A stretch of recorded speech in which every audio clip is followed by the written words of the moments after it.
On this day in history, November 1st, 1214, the port city of Sinop surrenders to the Seljuq Turks. Included in the following is an excerpt from the 1944 edition of the Encyclopedia Britannica going over the history of the city. Sinop, the capital of a vilayet on the north coast of Turkey, on the low isthmus joining the promontory of Boz-Tepe to the mainland. Though it possesses the only safe roadstead between the Bosphorus and Batum, the difficulties of communication with the interior and the rivalry of the Inoboli on the west and Samsun on the east prevented Sinop from becoming a great commercial center. It is shut off from the plateau by forest-clad mountains. Population 14,670. On the isthmus, towards the mainland, stands a huge but for the most part ruined castle, originally Byzantine and afterwards strengthened by the Seljuk sultans, and the Mohammedan quarter is surrounded by massive walls. Of early Roman or Greek antiquities, there are only the columns, architraves, and inscribed stones built into the old walls. But the ancient local coinage furnishes a very beautiful and interesting series of types.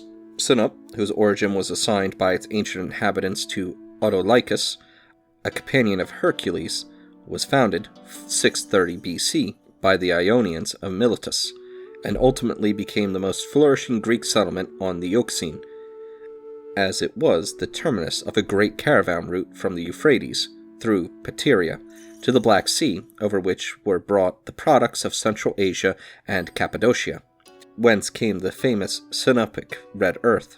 In the 5th century BC it received a colony of Athenians, and by the 4th it had extended its authority over a considerable tract of country.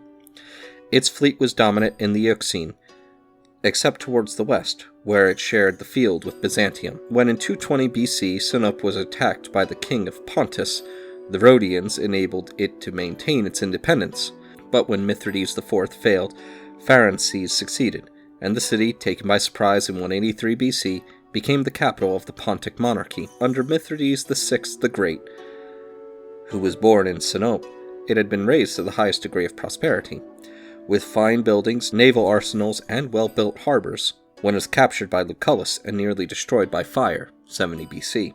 In 64 BC, the body of the murdered Mithridates was brought home to the royal mausoleum.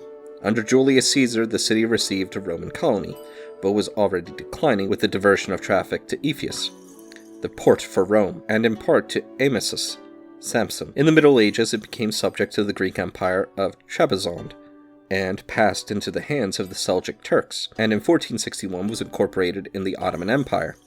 In November 1853, Russian Vice Admiral Nakhimov destroyed here a division of the Turkish fleet and reduced a good part of the town to ashes.